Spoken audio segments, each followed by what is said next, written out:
دفاتر کو سیل کیا, کہیں کو انہوں نے فضانہ مدینہ ہاؤسنگ سوسائٹی جو ہے اس کو ریگولائز نہ کرنے کے اوپر اس کو شوکاز نوٹس جو وہ دیا گیا ہے. یہ اس طرح کے وہ کام ہیں جو ہمیں اب نظر ہی نہیں آتے تھے.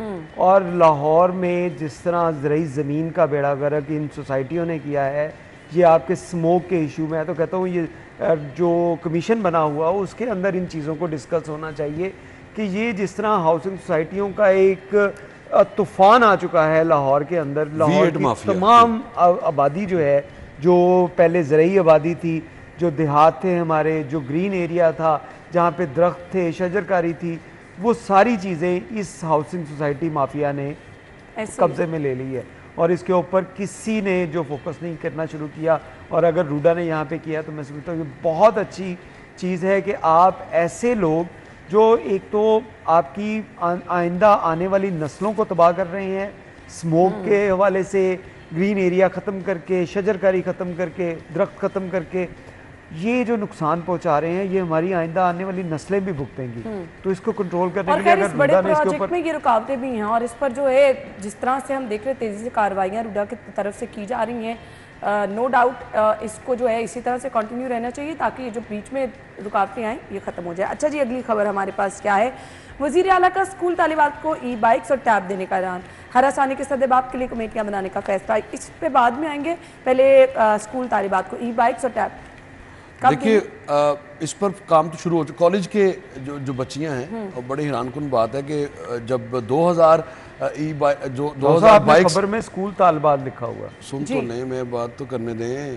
نہیں آپ ابھی کہہ رہے ہیں کالج, چلیں آپ بتا لیں. نہیں آپ کہہ رہے ہیں, میں تو خبر آپ کی پڑھ رہا ہوں, میں یہ کہہ رہا ہوں کہ آپ نے لکھا اسکول طالبات. او بھائی بات تو سن لیں پوری. میں نے یہ بات کی ہے کہ اس سے پہلے کالج کی جو طالبات ہیں ان کے لیے یہ پروجیکٹ شروع کیا گیا, اب اسکول والوں کے لیے ذکر کر دیا.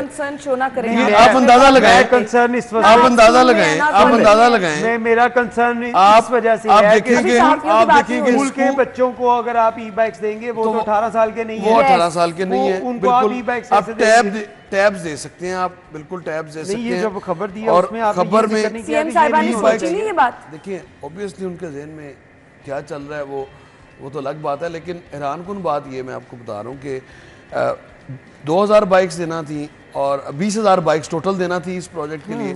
1000 بائکس تھیں جو کہ طالبات کے لیے ای بائکس رکھی گئی تھیں. 8000 طالبات نے اپلائی کیا اور وزیر اعلیٰ پنجاب نے تمام 8000 طالبات. اچھا اب اسی کو ریپلیکیٹ شاید کرنے کے لیے یہ بات کی گئی ہے, لیکن ظاہر ہے وہ کسی نے بتایا بھی نہیں ہوگا کہ وہ تو کم عمر ہیں, وہ چلا بھی نہیں سکتے. تو البتہ اگر آپ بتا دیجیے گا, نہیں ان کو وہ ہماری بات سنتے نہیں نا, ان کو بیوروکریٹس کی باتیں اچھی لگتی ہیں چاہے وہ بلنڈر ہی ہوں, ان کو خوش آمدیوں کی باتیں بڑی اچھی لگتی ہیں چاہے ان کی کیا ہی کاسٹ پے کرنی پڑے. ان کو خوش آمدی اور جو آس پاس کے لوگ ہوتے ہیں وہ زیادہ اچھے لگتے ہیں. ان کو رپورٹرز, ان کو کارکنان, ان کی کوئی بات سمجھ نہیں آتی. کارکنان بیچارے دفاتر کے دھکے کھا رہے ہوں, وزیر اعلیٰ کو اس سے کوئی کنسرن نہیں ہے. قابل غور چیز ہے کہ جو بیوروکریسی راؤ ذرا اپنے گلے شکوے چھوڑ دیں, میری بات کی طرف آ جائیں. ٹیبز کیا سب بچوں کو دیے جائیں گے؟ ٹیبز کے حوالے سے جس طرح سے پہلے انہوں نے قرآن اندازی کی ہے, ممکن ہے سرکاری سکولز میں اب اس کی جو پالیسی بنے گی, ابھی تو ابتدائی اشکار ہوتا ہے کیا, آگے آگے دیکھیے ہوتا ہے کیا. یہ تو ابھی اعلان کیا ہے اور اس اعلان کے بعد ظاہر ہے نہیں پلان تو ہے گورنمنٹ آف پنجاب کا, اور جو بات وزیر اعلیٰ کرتی ہیں ان کو آن بھی کرتی ہیں. یہ ایک بات ہے. ای بائکس کے حوالے سے تو ظاہر ہے کم عمر والی ہم نے بھی نشاندہی کر دی. عرفان صاحب کو بڑا مسئلہ ہوا اس سے, پریشانی کی بات ہے, پریشانی کی بات ہے ہم تو کم عمر ڈرائیورز کو کہتے ہیں روڈ ہے. وہ اگر بائک لے کے سڑک کے اوپر آئے گا, بالکل درست بات, آپ اس کی جو ہے بالکل درست بات ہے. ہیلمٹ نہ پہنے یا بچے بائکس چلائیں تو ان کو جرمانہ, تو پھر سرکاری. تو مجھے لگتا ہے کہ ٹیب والا جو ٹیب دینے کا جو ٹیب دینے کی اسکیم ہوگی یہ قابل عمل بھی ہے, اور اس کو آپ کو جدید گیجٹ سے راستہ کرنا بھی وقت کی یہ ضرورت ہے, اس کو ڈیلے ہونا بھی نہیں چاہیے. مجھے یاد ہے شہباز شریف دور میں جو لیبز بنی تھیں مختلف اسکولوں میں, وہ ناکارہ ہو چکی ہیں. یہی چیزیں ہیں جو آگے لے کے جانے کی ضرورت ہے بچوں کو. اب تو ابھی بھی آپ جدید دیکھیں ہے, اب سرکاری جو اسکول ہیں وہاں پہ آپ کو نظر آئیں گے, اگر وہاں پہ کمپیوٹر پڑھایا جا رہا ہے تو وہ سن 1980 والا جو کمپیوٹر ہے وہاں پہ ابھی بھی لیب میں وہ موجود ہے, جس کے اندر مانیٹر بھی ہے, جس کے اندر سی پی یو بھی ہے, جس کے اندر کی بورڈ بھی ہے. وہ چیزیں اب جو ہے وہ ختم ہوتی جا رہی ہیں, لیکن ہمارے اسکولوں میں وہ پڑھا رہے ہیں ابھی بھی. تو ان چیزوں کو بہتر کرنے کے لیے جیسے یہ ای بائکس اور ٹیب دینے کا اعلان کیا گیا ہے, میں سمجھتا ہوں یہ گورنمنٹ کی طرف سے بڑا اچھا انیشیٹو ہے.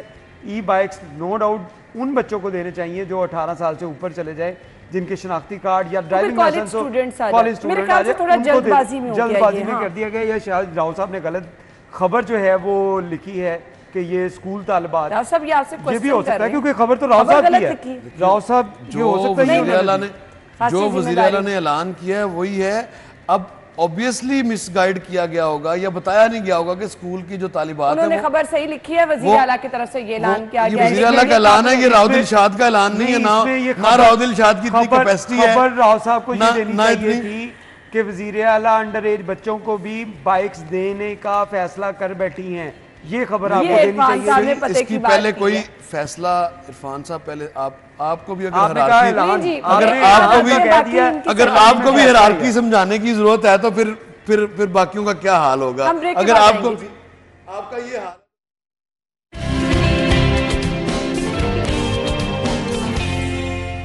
لیں جی, فیڈریشن چیمبر کے لیے بہت بڑی خبر یہ ہے, بجلی سستی ہو گئی ہے. گوہر اجاز صاحب جو کہ ڈے فرسٹ یہ کاوشیں کر رہے تھے, ان کی کاوشیں رنگ لیا. عرفان ملک صاحب, نو ڈاؤٹ اس کا صحرا جو ہے میں سمجھتا ہوں کہ گوہر اجاز صاحب کو جاتا ہے, جنہوں نے اس بات کے اوپر جو ہے وہ آواز اٹھائی. اور اس کے بعد کیا ہوا کہ حکومت مجبور ہوئی, اور اس کے بعد اب 5 کمپنیز جو ہیں ان کو پاور کمپنیز جو ہیں ان کے ساتھ معاہدہ ختم کیا گیا ہے. ابھی آپ کہیں کہ فوری طور پہ ریلیف جو ہے وہ مل گیا ہے. یہ صرف آپ کے بل کے اندر 65 پیسے پر یونٹ کا جو ہے وہ آپ کو فرق پڑے گا.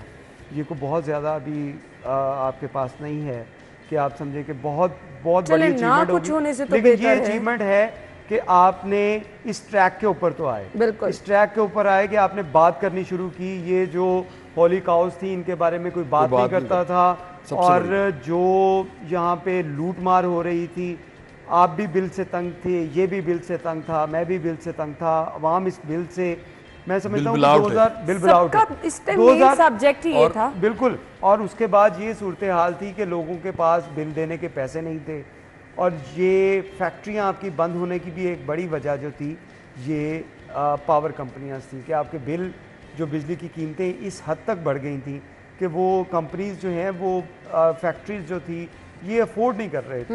تو اس کے بعد یہ آواز اگر گوہر اجاز صاحب نے اٹھائی تو میں سمجھتا ہوں کہ یہ بہت بڑی اچیومنٹ ہے. ٹریک کے اوپر تو آئے, لیکن اس کے ساتھ ساتھ آپ اس کا زہرہ جو ہے کہ کسی کو پہلے تو پتہ بھی نہیں, جن لوگوں نے جا کے احتجاج کیا اور آئی پی پیز کو ظاہر ہے وہ. اچھا, اب اس پہ سب سے پہلے تو بات یہ ہے کہ کسی کو پتہ ہی نہیں تھا کہ 107 یا 102 آئی پی پیز ہیں, ان کے اونرز کون ہیں, کسی کو علم نہیں تھا, اور کس طرح اور پھر پیسے دیے جا رہے ہیں. اب یہ پہلی مرتبہ ایسا ہوا کہ ایلیٹ کلاس میں سے کسی نے یہ ہمت کی, اور پھر ہمت نہیں کی, ظاہر ہے یہ آسان کام نہیں تھا, ایک اتنی بڑے مافیا کے, اس مافیا کے خلاف جنہوں نے شاید 10 ارب خرچ کیے اور اس کے مقابلے میں 410 ارب کمائے. یعنی اس قوم کے ساتھ جتنا ظلم آئی پی پیز نے کیا ہے شاید ہی کسی نے کیا ہو, اور ان ایگریمنٹس کے حوالے سے جتنی جلدی ہو سکے آپ کو نظر ثانی کرنا ہوگی, اور ان میں سے غیر ملکیوں کی جو تعداد ہے وہ نہ ہونے کے برابر ہے. دیکھیے غیر ملکیوں کو تو سمجھانا اوبیسلی ان کے ساتھ تو بات چیت تھوڑا مشکل ہو سکتی ہے, لیکن جو اپنے لوگ ہیں وہ تو کوئی خدا کا خوف کریں, وہ تو ہوش کے ناخن لیں, جنہوں نے بلینز آف روپیز کما لی ہیں, جنہوں نے ان کو تو کم از کم یہ سوچنا چاہیے یہ عام آدمی کا مسئلہ ہے, عام آدمی کا مسئلہ ہے. بجلی کی بڑھتی ہوئی قیمتیں آنے والے دنوں میں بہت بڑے چیلنجز پیدا کرنے والے ہیں. آپ کے پاس جو لوگوں نے آپ نے دیکھا کہ خودکشیاں کی, بالیاں خواتین نے بیچ کر اپنے بل جمع کروائے, اور لوگ بل بلا اٹھے. ایک بھائی نے بھائی کو قتل کر دیا بل کے عوض. یہ وہ مسائل ہیں بنیادی جو رپورٹ ہوئے ہیں. اس کے علاوہ اس کے ساتھ آپ دیکھیں اس کے علاوہ لوگوں کے جو برا حال ہوا ہے. صاحب کی اگر آپ پریس کانفرنس کل سنتے تو اس میں انہوں نے کہا کہ اس ملک کے اندر 10 روپے سے کم یونٹ جو ہے وہ ہونا چاہیے پر یونٹ. ایگزیکٹلی یہ ہو جائے تو اور کیا چاہیے. ہیڈ لائنز کے بعد آئیں گے واپس.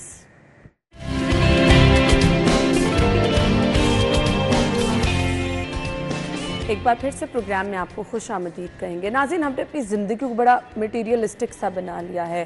ہر طرف ہمیں فیک چیزیں آئی ڈونٹ نو, میں شاید غلط بھی کہہ رہی ہوں, ہم اپنے ارد گرد جو دیکھتے ہیں یہ موبائل فون جس میں 24 گھنٹے انسٹاگرام, ٹویٹر, فیس بک, کچھ فیک زندگی مجھے لگتا ہے ہم سبھی لوگ گزارنا شروع ہو گئے ہیں. ہم سبھی لوگ یہ بھی کہتے ہیں کہ فلاں بندہ میرے سے حسد کرتا ہے, فلاں بندہ میرے سے حسد کرتا ہے. بھائی مجھے تو نظر بد ہو گئی ہے. کسی کی زندگی میں اگر کچھ برا ہو گیا, اتار چڑھاؤ ہر کسی کی زندگی میں چل رہے ہوتے ہیں, ہم کہتے ہیں کہ یہ تو نظر بد ہو گئی جی ہماری چلتی چلاتی زندگی میں. اب ہم کیا کر رہے تھے؟ اگر ہم کھانا کھانے جا رہے ہیں تو ہم فیس بک پہ, انسٹاگرام پہ اپنے اسٹیٹس لگا رہے ہیں. اگر ہم نئے کپڑے لینے گئے ہیں, شاپنگ ہم اپنی اپڈیٹ کر رہے ہیں کہ جی ہم یہ شاپنگ کر کے آ رہے ہیں. گھر میں بیڈ روم میں بیٹھے کچن میں کھانا کیا بنا رہے ہیں. اصل میں ہماری زندگی یہاں تک محدود رہ گئی ہے. اس کے بعد آجے نظر بد کیا ہے, حسد کیا ہے, آپ کی زندگی کو کس طرح سے وہ تباہ کر رہی ہے. کیا واقعی آپ کا یہ 24 گھنٹے کا دکھاوا, فیک لائف آپ کی زندگی کو متاثر کرتی ہے؟ کیا یہ وجوہات بنتی ہیں کہ کوئی آپ سے حسد کرنا شروع ہو گیا؟ میرے خیال سے کہیں نہ کہیں ہمیں خود بھی اپنے آپ کو دیکھنا ہے اور پھر نظر بد اور حسد کی حقیقت کی طرف بھی آنا ہے کہ یہ آپ کی زندگی کو کس طرح سے کھا جاتی ہے. مذہبی اسکالر ہیں جی ہما تقوی صاحبہ ہمیں جوائن کر چکے ہیں, انہیں ویلکم کریں گے. السلام علیکم آپا. جی وعلیکم السلام. کیا حال چال ہے؟ الحمدللہ آپ ٹھیک ہیں؟ اللہ کا کرم. بہت شکریہ آپ کے وقت کے لیے.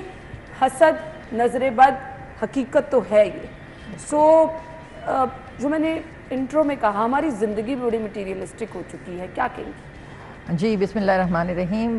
بہت ریئلسٹک آپ کا ٹاپک ہے اور یہ اتنا ہماری زندگیوں میں نا جیسے خاموشی سے داخل ہو گیا, جیسے دیمک نہیں ہوتا کہ آپ کو پتہ بھی نہ چلے اور اندر اندر اندر اندر کو کھا کے, اور اپنے افیکٹس جب اس کے ظاہر ہوتے ہیں پھر آپ کو پتہ چلتا ہے یہ کیا ہو گیا. اور اس میں کسی کا ہاتھ نہیں ہے. مطلب آپ یہ نہیں کہیں گے کہ فلاں نے کر دیا, فلاں نے کر دیا. سب سے پہلے جیسے کہ ابھی آپ نے خود یہ بات کی کہ ہم ہر چیز کو ایکسپوز کر رہے ہیں. اب دیکھیں بات پتہ کیا ہے, بہت پہلے جب اب تو میڈیا اتنا دور ہو گیا نا, تو اب ہم ہر چیز کو بہت شارٹ اس پہ بات کر رہے ہوتے ہیں کہ جلدی جلدی جلدی کرو, اور ہم لوگ شارٹ ٹیمپر بھی ہو گئے ہیں کہ فٹافٹ ہماری کوئی بات تو ختم ہو جائے بس فوراً. تو پہلے یہ ہوتا تھا کہ ہمارے جو بزرگ ہوتے تھے وہ دکھاوے پہ اور چیزوں کو ایکسپوز کرنے پہ بڑا وہ کرتے تھے کہ چھپا لو. اور حدیث مبارکہ بھی ہے کہ جب تک تمہارا کوئی کام ہو نہ جائے اس کا اظہار نہ کرو. ہمارا رولا سب سے پہلے شروع ہو جاتا ہے کہ میں تو یہ سوچ رہی ہوں. اب سم ٹائم یہ ہوتا ہے کہ نا آپ کی انٹینشنز غلط نہیں ہوتی. میں تھوڑے سے فیکٹرز پہ بات کروں کہ یہ فیکٹرز ہمارے جو ہیں یہ کس طرح ہماری لائف میں ہم کیسے نہ چاہتے ہوئے بھی اس کو کر رہے ہوتے ہیں. میں یہ نہیں کہہ رہی کہ کون جان کے کہے گا کہ مجھے ایزا پہنچے, مجھے ضرر پہنچے. ہم لوگ کا مطلب ہماری ترجیحات کچھ اور ہوتی ہیں بٹ ہو کچھ اور رہا ہوتا ہے. اب سپوز میں بات, جیسے ابھی آپ نے وہ ہوٹل والی بات آپ نے خود کر دی. سب سے بڑی چیز آپ پہلے اگر آپ کو مطلب میں حدیث کے پوائنٹ آف سے بات کروں کہ اگر حدیث مبارکہ ہے کہ اگر دو بھوکی آنکھیں تمہیں دیکھ رہی ہیں اور تم کچھ کھا رہے ہو تو جب تک وہ سیر نہیں ہو جائیں گی تب تک تمہارے اوپر اس کے ایفیکٹس چلتے رہیں گے. مطلب سم ٹائم ہم کھانا کھاتے تھے, کوئی فقیر دیکھ رہا ہے تو ہم نے تو اپنے بزرگوں سے یہی دیکھا, یا اس کو پیسے دے دیے یا اس کو کھانا دلوا دیا کہ بھئی اس کو کھانا کھلا دو. اب تو یہ والا سین ختم ہو گیا. اب آپ کے گھر میں بھی کچھ پک رہا ہے تو آپ کی بیٹی نے اس کو شارٹ لیا, اس نے سوشل میڈیا پہ چڑھا دیا. اس کے بعد آپ کہیں گئی فوراً ایٹنگ فلاں. اب جب آپ یہ ڈال رہے ہیں, پہلے تو 2 آنکھوں کا رسول اللہ نے کہا تھا, اب ہزاروں آنکھیں آپ کو دیکھ رہی ہیں. اور ان آنکھوں کی ججمنٹس آپ نہیں کر سکتے کہ کون حسد سے دیکھ رہا ہے, کون حسرت سے دیکھ رہا ہے. دیکھیں حسرت بھی تو ہے نا. اب آپ ہمارے گھر میں روز پیزے آ رہے ہیں, شوارمے آ رہے ہیں. کچھ بچیاں ایسی ہیں, جیسے میں اپنے گھر میں بھی بچوں سے یہی کہتی ہوں, میں کہتی ہوں بیٹے ہر تمہاری فرینڈ کا بھی لائف سٹائل, جیسے میں منع کرتی ہوں نا تو بیٹا نہ کر دو, کہتے ہیں ہم صرف جسٹ ہمارا جو ہے نا وہ ہے فرینڈ سرکل ہے. تو میں نے کہا بیٹا فرینڈ سرکل ہے, سارے نہیں دیکھ رہے, بٹ کچھ فرینڈس بھی ایسی ہوں گی جن کا لائف سٹائل تمہارے جیسا نہیں ہوگا. بالکل صحیح. میں نے کہا تو ان کے دل کے اندر ایک خواہش پیدا ہو جائے گی کہ ان کے گھر ہو رہا ہے. تو یہ جو خواہش جب نکلتی ہے, پہلے تو لوگ نظر بد کو مانتے ہی نہیں تھے, مطلب یہ اب سائنٹیفکلی جو لوگ کہتے ہیں نہیں کچھ نہیں ہوتا, مطلب جو ہم بہت ماڈرن ہو گئے ہیں, بہت ہمارے دماغ میں یہ بھی نکل گیا کہ نہیں مانتے. بٹ آپ بیڈ وائبس کو تو مانتے ہیں, آپ کی آنکھوں کے اندر سے جو ریزز نکلتی ہیں اس کو تو مانتے ہیں. تو سائنس نے بھی وہ پروف کر دیا کہ ہوتا ہے. آپ کو پتہ چل جاتا ہے کوئی آپ کو کس نظر سے دیکھ رہا, اور آپ دیکھیں اس میں آپ کی فیلنگ ایک دم سے چینج ہو جاتی ہے, اثر نہ کر رہی ہو. آپ دیکھیں میں نے بکس میں بھی پڑھا اور اپنی احادیث کی بکس میں بھی پڑھا کہ اچانک سے آنکھوں کا بھاری ہو جانا. آپ بچوں کو دیکھیں ان کی پلکیں کھڑی کھڑی ہو جاتی ہیں. بچے کیونکہ معصوم ہوتے ہیں نا, وہ بتا نہیں سکتے, ادھر ان کو نظر لگی, ان کی جو آئی لیشز ہیں وہ تھوڑی سی نا اسٹریٹ ہو جاتی ہیں, اور اس کے بعد ان کو کبھی ناک بہنا شروع ہو جاتی ہے, کبھی ان کی آنکھوں سے دھڑ دھڑ پانی گرنا شروع ہو جاتا ہے. اماں سمجھ رہی ہیں کہ جی انفیکشن ہو گیا. انفیکشن نہیں ہوتا, وہ کسی نے میری بچی تو نا بار بار ایسے اپنے ناک کو ملنا شروع ہو جاتی ہے, مجھے پتہ چل جاتا ہے اس کو نظر لگ گئی ہے. اب ہم مائیں بھی تو جب تک ہماری بچیوں کو کوئی دیکھ نہ لے, ہمیں بھی تو سکون نہیں آ رہا. نیا سوٹ آپ نے پہنایا, آپ نے پکچر ڈال دی, ضروری نہیں ہے کہ آپ میڈیا پہ ہمارے اپنے ارد گرد لوگ بھی ہیں جو آپ کو کر رہے ہیں. اچھا ایک اور چیز جو مطلب مجھے بڑی خوفناک سی لگی, وہ یہ کہ سم ٹائم یہ ہوتا ہے ہم کسی کو تسلی دینے کے لیے بتا رہے ہوتے کہ پہلے میں بھی ایسی تھی, دیکھو اب اللہ تعالیٰ نے مجھ پہ کرم کر دی, اب ماشاءاللہ یہ ہو گیا, تم پریشان نہ ہو. اب ہم اس کو تسلی دینے کے لیے یہ کر رہے ہوتے ہیں, بٹ آپ کو نہیں پتا کہ وہ آپ کی باتوں سے اندر اندر اور زیادہ وہ اس کا شکار ہو گئی, احساس کمتری کا شکار ہو گئی, یا احساس محرومی کا شکار ہو گئی. تو سب سے میں تو آپ کے آڈینس کو یہ کہوں گی, سب سے پہلے زبان سینا سیکھ لیں.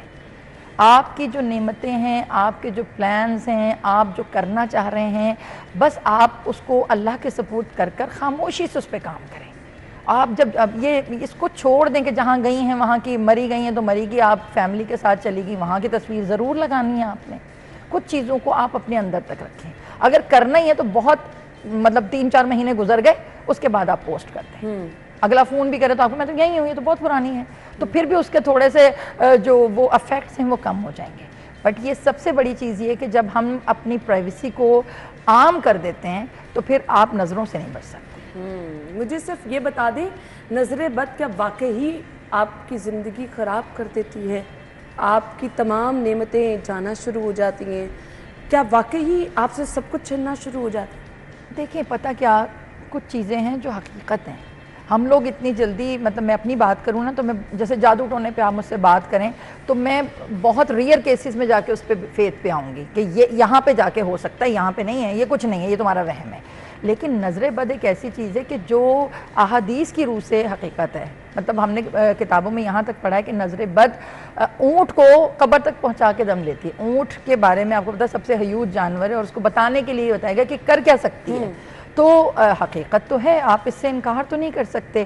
اور جب یہ حقیقی چیزیں, اور اس میں آپ صحابہ کرام نبی پاک کے دور میں رسول اللہ کے پاس ایک صحابی سہیل نام تھا ان کا, ان کو لے کر آئے صحابی, کہتے ہیں اچھے خاصی ابھی بیٹھے ہوئے تھے, ابو امامہ اس کے راوی ہیں اس واقعے کے, تو وہ تشریف لائے رسول اللہ کی بارگاہ میں حضرت سہیل کو لے کے. اور جب وہ آئے تو رسول اللہ نے دیکھتے ہی کہا کہ یہ ابھی کہاں تھے؟ انہوں نے کہا یہ ابھی باہر تھے, اور وہاں پہ ایک شخص تھے ابو عامر, انہوں نے ان کی تعریف کی ہے. اب تعریف کس اس سے کی ہے یہ کسی کو بھی نہیں پتا, لیکن تعریف کرتے ہی وہ زمین سے نہیں اٹھ سکے.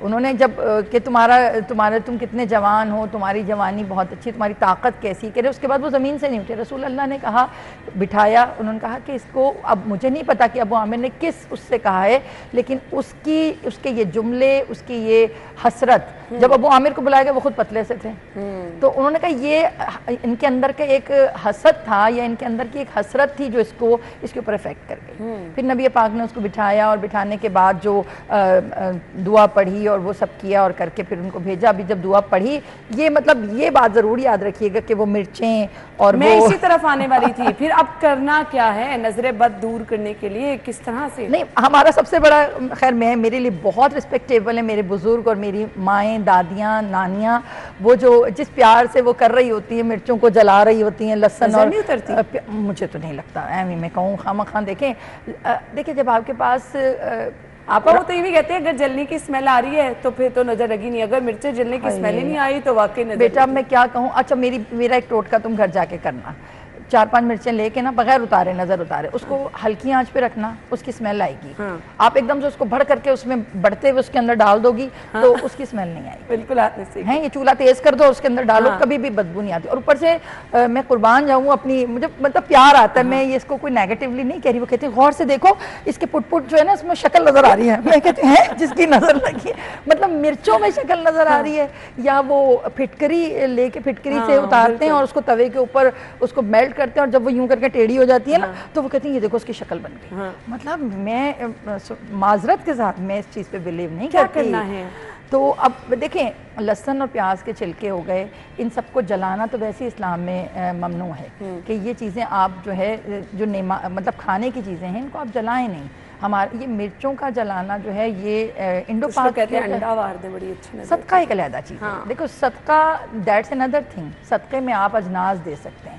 اگر زیادہ بیماری ہے تو آپ جنس کے طور پر جو ہے وہ جیسے انڈا ہے, گوشت ہے, ماش کی دال ہے, اور مختلف دالیں ہیں, اور جو ہے, اور اس طرح کی مختلف چیزیں, سرسوں کا تیل ہے, اور یہ سب چیزیں آپ صدقے میں دے سکتے ہیں. یہ صدقہ ہوگا. اب صدقہ دینا تو ویسے ہی آپ کو پتہ رد بلا ہے. ہم اس میں آپ یہ والا صدقہ, اب تو ہمارے فقیر بھی سینسیبل ہوں گے, صدقہ ہے ہم نے نہیں لینا. اور سب سے بڑی غلط چیز جو اکثر یہ کرتے ہیں کہ وار کے چوک کے اندر پھینک کے آ جانا, یہ رزق کی بے حرمتی. ایک انڈا اب آپ مارکیٹ میں جاؤ آپ کو پتہ ہے کتنے کا ہے, آپ بتا کے دے دو اگر آپ کو مسئلہ ہو رہا ہے. اگر نہیں بھی بتاؤ گے تب بھی کوئی مسئلہ نہیں ہے. آپ جمعرات کے دن نکالے, اگلے کو بھی پتہ ہے, منگل کے دن نکالے, اگلے کو بھی پتہ ہے کہ یہ کسی صدقے کے طور پہ نکالا ہے. تو صدقہ ایک علیحدہ ہے, لیکن یہ جو نظر اتارنا ہے یہ اس طرح, مطلب ہمارے ہاں جو رسول اللہ کا جو طریقہ تھا, رسول پاک نے کہا آیت الکرسی بہترین شیلڈ ہے, بہترین ڈھال ہے کسی انسان کے لیے. سب سے پہلے تو آپ آیت الکرسی کو ترک نہ کیجیے. آیت الکرسی آپ سونے سے پہلے پڑھیے, گھر سے باہر نکلتے ہوئے پڑھیے. کوئی کام آپ کرنے کا ارادہ کر رہے ہیں تو آپ سورہ بنی اسرائیل کی جو آیت ہے میرے خیال سے 80 ہے, ربی ادخلنی مدخلا صدق واخرجنی مخرج صدق واجعل لی من لدنک سلطانا نصیرا. یہ آیت آپ پڑھیں اور یہ پڑھ کر آپ اپنے کام کا آغاز کریں, گھر سے باہر نکلیں. لیکن اب جب لگ گئی نظر تو اس کے لیے بھی آیت الکرسی ہے. آپ آیت الکرسی کو پانی پہ دم کر کر آپ اس پانی سے وضو کروا دیں. لیکن وضو جو آپ نے کرنا کسی پودے میں کریں تاکہ وہ پانی پہ دم ہوا ہوا ہے تو اس کی بے ادبی یا بے حرمتی نہ ہو اس پانی کی. اور دوسرا یہ ہے کہ معوذتین, مطلب معوذتین قل اعوذ برب الناس اور قل اعوذ برب الفلق, یہ دونوں صورتیں جو ہیں وہ نظر بد اور حسد ایک وقت میں دونوں پہ کام کرتی ہیں. اس کو ہم نے پڑھنا کیسے آتا؟ یہ جو جیسے بچوں کو نظر لگے, اب آپ کی بیٹی ماشاءاللہ, تو اس کو اگر نظر لگ جاتی ہے تو آپ نے اس کے ہاتھوں کو پکڑنا ہے اور اس کے ہاتھوں کو پکڑ کر اس کی دائیں ہتھیلی پر جو ہے قل اعوذ برب الناس پڑھنا ہے 3 دفعہ بمے درود کے, اور لیفٹ کے اوپر قل اعوذ برب الفلق 3 دفعہ.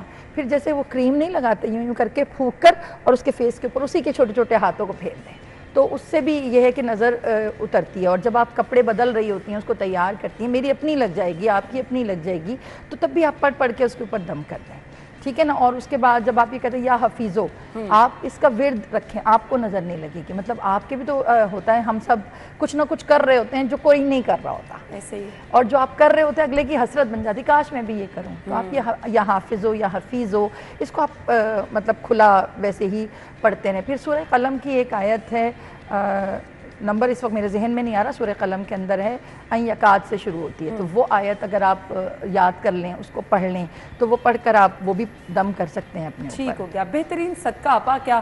اور مجھے بڑا افسوس ہوتا ہے جگہ جگہ پہ جب آپ کہیں دیکھتے ہیں کہ کسی نے کچھ نہ کچھ صدقہ کر کے, اور یہ کہتے ہیں کہ اگر آپ صدقے سے گزر بھی جائیں تب بھی آپ پہ بھاری ہوتا ہے. تو اس پر کیا کہیں گے؟ دیکھیں اب اس کا یہ جو ظاہر ہے, اب آپ نے تو اپنی صدقہ رد بلا تو ہے نا, اس پہ تو کوئی شک نہیں ہے. اگر جیسے کسی کے گھر میں مریض ہے, اس کے اندر جو ہے وہ بہترین طریقہ امام زین العابدین علیہ السلام کی روایت سے ہے کہ آپ 7 دن 7 صدقے نکالیں اس کے لیے. ٹھیک ہے. یا کوئی کام آپ کا بہت پریشانی ہوتی ہے, سم ٹائم ڈپریشن اتنا ہو جاتا ہے, آپ کو خود سمجھ نہیں آ رہا ہوتا میرے ساتھ کیا ہو رہا ہے, تو اس صورت کے اندر آپ جو ہے وہ 7 چیزوں کا مطلب ایک لسٹ سی بنا لیجئے کہ یہ گھر میں کام کرنے والی ہے, آپ اس کو دے دیں, مسئلہ نہیں, پکا لے گی نا, کوئی بات نہیں. اور یہ بتا کے دینا چاہیے, بتا دیں گے تو تب بھی کوئی مسئلہ نہیں, نہ بتائیں تب بھی کوئی, آپ کی نیت تو صدقے کی ہے نا, آپ ڈیلی ایک صدقہ رات کو، جیسے ماش کی دال ہے یا چنے ہیں کالے یا پھر جو بھی چیز ہے، گوشت ہے، آپ اس کو یوں کر کے وہ 7 دفعہ واریں، اگر نہ بھی واریں تب بھی صدقہ نکل جاتا ہے، ہاتھ لگا لیں. آپ کی مطلب یہ نیت بھی ڈیپینڈ مطلب کرتی یہ ہے. صرف ایک تسلی کے لیے لوگ کرتے ہیں نا، تو یہ آپ کر کے آپ دے سکتے ہیں. انڈے دے سکتے ہیں، 6 انڈے ہیں، آپ 1 انڈے کی جگہ 6 دے دیں، کسی کے گھر میں کچھ بن تو جائے. مطلب یہ سب چیزیں غریب لوگوں کو آپ دے دیں، اس میں کوئی مسئلہ نہیں ہے. لیکن وہ جو چوراہے پہ آپ نے بھی بات کی ہے بیٹا، یہ ہے تو رسک ہے نا، چاہے آپ صدقہ اتار کے اس کو پھینک رہے ہیں، وہ رسک ہے. آپ نے سڑک کے اوپر آپ نے گندم پھینک دی اور اس کے بعد آپ کہہ رہے ہیں جتنے لوگ گزریں گے اس کے اوپر سے اتنی بلا ڈلے، اتنی بلا نہیں ڈلے گی، اتنی بلائیں آئیں گی، کیونکہ آپ اس رسک کو. نبی پاک تو ایک جو کا دانہ بھی اگر پڑا ہوتا تو اس کو اٹھا کر دھو کر اس کو کھا لیتے تھے، اور آپ پورا پاؤ گندم لے کے زمین پہ پھینک دیں، تو یہ سینس نہیں بنتا. دیکھیں اسلام دین فطرت ہے، اور ہماری زندگیوں میں کیونکہ ہم بہت عرصہ انڈو پاک میں رہے ہیں، انڈیا اینڈ پاکستان اکٹھا تھا، تو دیٹس وائی ہمارے کلچر کے اندر، پاکستان کے اندر بہت سی چیزیں اڈاپٹیڈ ہیں ایسے جو کہ ہم نے دوسروں سے لی ہیں، اور وہ ہمارے زندگیوں میں اتنا رچ بس گئی ہیں کہ ہمیں لگتا ہے کہ یہی شریعت ہے، یہی حقیقت ہے. تو ان کو آپ اسلام کے پیرائے پہ رکھ کے دیکھیں کہ اسلام رزق کی حرمت کو کیسے لے کے چلتا ہے. کیا اسلام یہ اجازت دیتا ہے کہ میں گندم جو پھینکوں، انڈے پھینکوں؟ ہم تو کہتے ہیں کہ کسی غریب کو دے دو، بچا ہوا کھانا بھی ہے. نبی پاک نے تو یہاں تک کہا تھوڑا ہے تو اس میں پانی ڈال کے کسی کو دے دو، یہ بھی ہے نا. تو آپ اس کو پھینکیں تو یہ ہمارا نہیں ہے. تو جو چیز آپ کو غلط لگ رہی ہے، آپ کا ذہن، عقل سب سے بڑا امام ہے، یہ میری بات یاد رکھیے گا. ہمارے اسلام کا سب سے بیوٹی چیز یہ ہے کہ وہ عقل کے پیرائے پہ. دین فطرت کیوں کہا جاتا ہے؟ کہ وہ نیچر کے اگینسٹ نہیں ہے. تو جب آپ نیچر کے اگینسٹ جائیں گے تو آپ کو خود میس کریٹ ہوتے ہوئے نظر آئیں گے. ایسے ہی تو یہ ہمارے ساتھ پرابلمس ہیں. ایسے ہی آپ. اچھا، ہم اپنی اگر باتوں کو محدود رکھتے ہیں نا تو اس پہ بھی لوگ کوسچن کرتے ہیں کہ بھئی یہ تو کسی کو کچھ بتاتی نہیں ہے، بھئی اس نے تو اپنی زندگی میں سب کچھ کر لیا، کسی کو خبر نہیں لگنے دی. تو یہ اچھی بات ہے نا. کیا ہوا؟ دیکھیں وہ کہتے نہیں کہ محنت اتنی خاموشی سے کرو کہ تمہاری کامیابی شور مچائے. ہاں، تو جب آپ محنت کر رہے ہیں، ایسے کسی نے پلیٹ میں رکھ کے تو نہیں دیا بیٹا، ہاتھ پکڑ کے تو تمہیں کوئی اوپر نہیں لے آیا. اس کے پیچھے کتنی اسٹرگلز ہیں، کتنی رت جگہیں ہیں، کتنی محنتیں ہیں، وہ تو کوئی نہیں دیکھے گا نا، وہ تو آپ کی کامیابی دیکھیں گے. تو ٹھیک ہے، آپ جب کسی کی کامیابی دیکھیں تو آپ کہیں ماشاء اللہ ولا حول ولا قوۃ الا باللہ وہو العلی العظیم. ظرف اتنا پیدا کریں اپنے اندر کہ آپ کے اندر سے یہ آواز نکلے کہ خدا تمہیں یہ چیزیں پہننا نصیب کرے، خدا تمہیں اس گھر میں رہنا نصیب کرے، خدا تمہارے لیے اس نعمت کو بہترین ذریعہ حیات بنا دے. جب آپ دعاؤں کی طرف آتے ہیں نا تو آپ رشک میں آ جاتے ہیں. اللہ کی نعمتوں پر ایک آپ کو خوشی ہوتی ہے کہ پروردگار تو نے اس کو دیا، اللہ تو اس کے توسل سے مجھے بھی دے دے. دیکھیں ایک صرف اسٹائل چینج ہوا ہے، صرف ایک جملہ بدلا ہے، لیکن خدا کو وہ ادا اتنی پسند آ جائے گی کہ یہ مومن کی نعمت پہ خوش ہو گیا. بالکل. تو وہ صرف اس خوشی پہ، اس مومن کی نعمت کی عطا پر اللہ آپ کو عطا کرے گا. اور اللہ تعالیٰ کی تقسیم پہ راضی ہونا سیکھ لیں. جو آپ کی قسمت کا ہے وہ آپ سے کوئی نہیں چھین سکتا، وہ کوئی نہیں لے کے جا سکتا. اس بات پہ اگر آپ یقین کر لیں گے نا، شاید وہ آپ کو دیر سے ملنا ہے، اس کے لیے تھوڑا سا انتظار کریں، اللہ تعالیٰ سے دعا کریں. اللہ تعالیٰ کبھی بھی اپنے بندے کے ساتھ کچھ غلط نہیں کرتا. بالکل ایسا ہی. کیا میسج دیں گے آپ؟ دیکھیں یہ بلی بات آپ نے جو کی ہے، آپ خدا کا نام ہے عادل، خدا کا نام ہے کریم. بے شک. اور وہ اپنے بندے پر عادل بھی ہے اور کریم بھی ہے. بے شک. کبھی کبھی وہ کسی کو زیادہ کسی کو کم صرف اس لیے دیتا ہے تاکہ وہ اس کے ظرف کو دیکھ کر دیکھے. زیادہ دینا بھی ضروری نہیں ہے کہ وہ اس کی طرف سے کوئی ہے. بس آپ نے یہ جو آپ والی بات ہے، توکل انسان کو ابدیت کی معراج پہ لے جاتا ہے. اور جب انسان عبد بنتا ہے تو پروردگار کو اس کی عبدیت پسند آتی ہے اور وہ ساری دنیا کی نعمت اس کے قدموں میں ڈھیر کر دیتا ہے. تو یہ چیزیں اپنی زندگی کا حصہ بنا لیں. اللہ تعالیٰ نے جو آپ کو نعمتیں دی ہیں اس پر اللہ تعالیٰ کا شکر کریں، اپنے سے نیچے دیکھیں، آپ واقعی اللہ تعالیٰ کا شکر کرتے ہاتھ لیں گے. بہت بہت شکریہ آپ کا. سلامت رہیے. ناظرین ہم بریک لیں گے، جوائن کریں گے بریک کے بعد. اسٹے ود اس.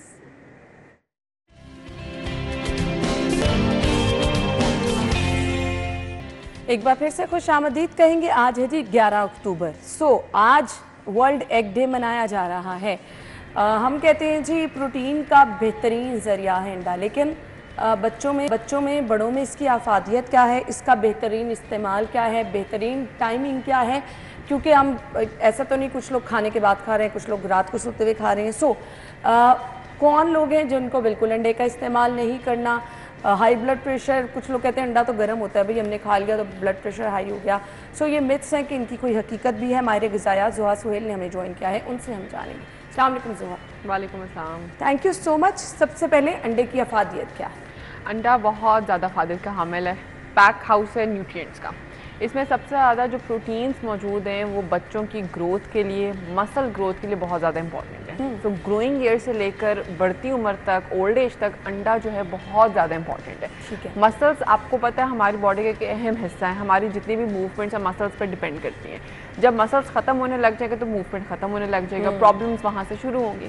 تو آپ اگر انڈا کنزیوم کرتے ہیں اس میں موجودہ پروٹینز بچوں کی جو گروئنگ مسلز ہیں ان کو گروتھ میں ہیلپ کرتی ہیں، اولڈ ایج میں جا کے ان کی گروتھ کو سسٹین کرتی ہیں، یعنی کہ اس کو مینٹین رکھتی ہیں. سو ایگ ہر عمر کے انسان کے لیے بینیفیشیل ہے، لیکن کچھ کیسز ایسے ہیں جہاں پر ہم اس کی جو کنزمپشن اس کو لمیٹڈ کر دیتے ہیں. جیسے کہ ہمارے پاس جو کڈنی کے پیشنٹس آتے ہیں جن کو CKD کا مسئلہ ہوتا ہے، کرونک کڈنی ڈس آرڈرز ہیں، ان پیشنٹس کو ہم ریکمینڈ کرتے ہیں کہ آپ نے اگر ایگ کنزیوم کرنا ہے تو اپنے بن یا کریٹنن کے لیولز کو دیکھتے ہوئے کنزیوم کرنا ہے کہ آئیدر 1 a day اور 3 to 4 in a week. اس طرح سے ہم ان کو ریکمینڈ کرتے ہیں، لیکن اس کے علاوہ جتنے بھی پیشنٹس آتے ہیں ہم ان کو ایگ ریکمینڈ ضرور کرتے ہیں. اچھا جی، اب کس طرح سے آپ نے انڈے کا استعمال کرنا ہے؟ اب کچھ لوگ تو اتنے شوقین ہوتے ہیں دن میں 4-5 انڈے کھا لیتے ہیں، ریکمینڈیڈ کیا ہے؟ ریکمینڈیڈ یہ basically 1 egg a day is very good for health. اگر آپ زیادہ کنزیوم کریں گے تو اس کی اوور کنزمپشن جو وہ ڈفرینٹ سائڈ افیکٹس لا سکتی ہے. جیسے کہ آپ نے انٹروڈکشن میں بتایا کہ انڈے کی تاثیر گرم ہے. بیسکلی گرم فوڈز وہ ہوتے ہیں کہ جن کو آپ جب کنزیوم کرتے ہیں تو آپ کی باڈی سے ہیٹ پروڈیوس ہوتی ہے. تو بہتر یہ ہے کہ اگر آپ دن میں ایک ایگ کنزیوم کرتے ہیں تو اس سے آپ کی باڈی کے اوپر کوئی نیگیٹو امپیکٹ نہیں آئے گا. لیکن بہت سے ایسے لوگ ہیں جو ڈیورنگ ویٹ لاس کے اندر دن میں 12 انڈے کھا رہے ہیں، 10 انڈے کھا رہے ہیں، تو دیٹ از ٹوٹلی رانگ. اس سے یہ ہوتا ہے کہ باڈی کا سارا جو میکانزم ہے وہ ہل جاتا ہے اور باڈی ٹوٹلی ایک ڈفرینٹ فیز آف لائف میں شفٹ کر جاتی ہے. تو ریکمینڈیڈ ڈوزیج یہ ہے کہ آپ دن میں 1 ایگ کنزیوم کریں اور وہ ہول ایگ لیں، اس کی یolk کو بالکل بھی نکال کے نہ پھینکیں. کچھ لوگ کہتے ہیں کہ اس سے ویٹ اگر آپ نے کم کرنا ہے تو پھر ایگ یolk آپ 3-4 ایگ وائٹ صرف کھا لیں. ویٹ لاس کے لیے بے شک ہم یہ چیز کہتے ہیں کہ یolk میں obviously فیٹ کانٹینٹ ہے، ویٹ پٹ آن کر سکتے ہیں، لیکن اس کا ہرگز یہ مطلب نہیں ہے کہ آپ ایگز کی اوور کنزمپشن کریں.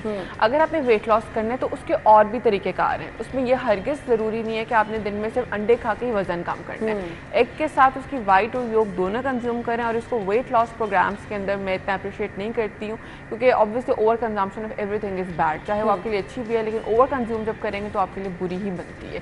ڈفرینٹ سمٹمز آتے ہیں، آپ کا GI ٹریکٹ خراب ہو جاتا ہے، معدے میں گرمی آ جاتی ہے، ایچنگ شروع ہو جاتی ہے کہیں نہ کہیں. سو اس طرح کی کمپلیکیشنز آتی ہیں. پھر صحیح، مجھے یہ بتا دیں اس کا بیسٹ وے کیا ہے بنانے کا؟ ہم لوگ نا بڑا پہلے تو ہوتا تھا آپ آملیٹ بنا رہے ہیں، آپ اس میں پیاز وغیرہ، اب ہم چیز بھی ایڈ کر رہے ہیں، ڈفرینٹ ویجیٹیبلس بھی ایڈ کر رہے ہیں، اس کو فرائی اس طرح سے کر رہے ہیں. کچھ لوگ بوائل پریفر کرتے ہیں، کچھ لوگ بالکل لمیٹڈ ہم آئل میں بھی، اور کچھ لوگ بالکل ہی اس کو ٹوٹلی آئل میں فرائی کر لیتے. کیا طریقہ کار اس کا؟ نا یہ بہت امپورٹنٹ سوال ہے کیونکہ بہت سے لوگ ایسے ہیں کہ جو ایگ کنزیوم کرتے ہیں لیکن اسی غذائیت ان تک پہنچ نہیں پاتی just because of cooking procedures. ان کا ٹھیک ہونا بہت زیادہ ضروری ہے. اب میں اگر بات کرتی ہوں ہارٹ ہیلتھ کی پیشنٹ کی، اس کو میں ریکمینڈ کرتی ہوں کہ آپ نے ایگ جب بھی کھانا ہے آپ نے اس کو پانی میں بنا کے کھانا ہے. آپ ایک پین لیں، اس کو فل بھر لیں پانی سے، اس کو اچھا سا بوائل کریں، اور جس طرح سے آپ فرائیڈ ایگ کے لیے آپ ایگ کو توڑتے ہیں آپ اسی طرح سے اس پانی کے اندر اس کو توڑ دیں. ودن 5 سیکنڈ آپ کا ایگ پریپیئرڈ ہوگا just like a fried egg. صرف ڈفرینس کیا ہے کہ اس میں ہم واٹر یوز کر رہے ہیں اور فرائیڈ ایگ میں ہم لوگ آئل یوز کرتے ہیں. سو ہائپر ٹینشن والے پیشنٹس کو، کولیسٹرول والے پیشنٹس کو میں یہ ریکمینڈ کرتی ہوں کہ آپ نے پورک اسٹیک کنزیوم کرنا ہے جو کہ بیسکلی پانی میں بنتا ہے. ٹھیک ہے. جو ہیلدی انڈیویجولز ہیں جن کو کوئی بھی پرابلم نہیں ہے وہ کوشش کریں کہ اس کو 1 ٹی اسپون آئل کے اندر بنائیں اور اس میں ویجیٹیبلس کا استعمال لازمی کریں. انینس ایڈ کر لیں، کوکمبر جو کوریانڈر ہے وہ ایڈ کر لیں، کیپسیکم ایڈ کر سکتے ہیں، یہ چیزیں ایڈ آن کریں. جو گروئنگ ایئرس کے بچے ہیں اس میں ہم چیز بھی ایڈ کروا دیتے ہیں، کوئی مسئلہ نہیں ہے. انٹل انلیس چیز کو آپ نے ہارڈ نہیں ہونے دینا، سافٹ رکھنا ہے اور اوور کوکنگ نہیں کرنی ہے. بہت سے لوگ اس کو اتنا پکاتے ہیں کہ وہ براؤن ٹیکسچر میں کنورٹ ہو جاتا ہے جس میں اکثر پروٹینس ڈی نیچر ہو جاتی ہیں، مطلب وہ ہماری باڈی میں جا کے کوئی بھی کام نہیں کر پاتے. سو آپ نے ایگ کو اوور کوک نہیں کرنا، ایک سرٹن ٹیمپریچر تک کوک کرنا ہے اور اس کے کلر کو آپ نے یلو ہی رکھنا ہے. ٹھیک ہے. بہت سے لوگوں میں یہ ٹرینڈ ہے کہ کچا انڈا بھی کھانا ہے. ہاں، یہ ٹرینڈ ٹھیک نہیں ہے. میں نے لوگوں کو دودھ میں مکس کر کے انڈا جو ہے کھاتے ہوئے دیکھا ہے، دودھ پی لیتے ہیں. ہاں وہ چلیں پھر بھی ہم کہتے ہیں کہ اس کی بہت افادیت اس طرح سے کہ آپ کا ملک تو وارم ہے نا، کچھ نہ کچھ ایگ اس میں کوک کر جاتا ہے اور کچھ نہ کچھ پروٹینس کو ریگولیٹ کر جاتی ہیں. لیکن جو لوگ ڈائریکٹ کچا انڈا یعنی کہ نکال کے ڈائریکٹ کھا لیتے ہیں that is totally wrong. Egg کے اندر کچھ مائکروبز ایسے ہوتے ہیں کہ جو آپ کو انفیکشنز کریٹ کر سکتے ہیں کیونکہ ہمیں نہیں پتا کہ ایگ کی فیڈ کیا تھی، چکن کی فیڈ کیا تھی. اگر اف یو نو کہ اس کی فیڈ ٹوٹلی آرگینک ہے، آپ کے سامنے وہ چکن پل رہا ہے اور اس کا ایگ آ رہا ہے، تو پھر آپ وہ کنزیوم کر سکتے ہیں. بٹ جیسے کہ ہمیں نہیں پتہ ہوتا تو سرٹن مائکروویوز ایسے ہوتے ہیں کہ جن کو کوکنگ کے تھرو ڈسٹرائے کرنا امپورٹنٹ ہوتا ہے. اگر آپ ڈسٹرائے نہیں کرتے تو آپ کو میدے کے ایشوز یا کوئی بھی اور الرجک ایشوز آ سکتے ہیں. سو ایگ کنزمپشن جو ہے اس کی کوکنگ میں یہی چیز ہے, اس کو اوور کوک نہیں کرنا اور اپنی ہیلتھ کو دیکھتے ہوئے آپ نے اس کا جو کوکنگ میتھڈ ہے وہ آپٹ کرنا ہے. صحیح. اس کے ساتھ ساتھ مجھے یہ بتا دیں, مطلب اب آگے سردیاں آ رہی ہیں نا, تو یوزلی ہم کیا کرتے ہیں, رات کا کھانا کھایا, اب رات کا ٹائم آپ فری ہیں, آپ نے گرم دودھ لے لیا, چائے لے لی, اس کے ساتھ آپ نے بوائل ایگ لے لی اور ہم 3-4 کھا لیتے ہیں. سو اس سے کیا ویٹ بھی گین ہو سکتا ہے؟ سردیوں کی بڑی کامن ڈش ہے گرم انڈوں کا استعمال, اور بڑے لوگ یہ پسند کرتے ہیں. بہترین وقت انڈے کا یہ کہ آپ بریک فاسٹ کے ٹائم پہ لیں. اس ٹائم پہ جیسے میں نے بتایا کہ ایگ کنزمپشن سے باڈی ہیٹ پروڈیوس کرتی ہے. سو اس ٹائم کے اوپر ہمارے لیے ذرا انرجیٹک بھی ہوتا ہے کہ ہماری باڈی صبح کے ٹائم کے اوپر ہوتی ہے, ایک اچھا فیز آف لائف ہوتا ہے, اسٹارٹ اچھا ہوتا ہے. رات کے ٹائم لیں گے اس کی ڈائجیشن تھوڑی سلو ہو جاتی ہے, تو آپ کھاتے ساتھ ہی ہم سو جاتے ہیں, پورا وقت باڈی میں پراپر طریقے سے ڈائجسٹ بھی نہیں ہو پاتا, جو نیکسٹ ڈے پہ پرابلمٹک ہوتا ہے.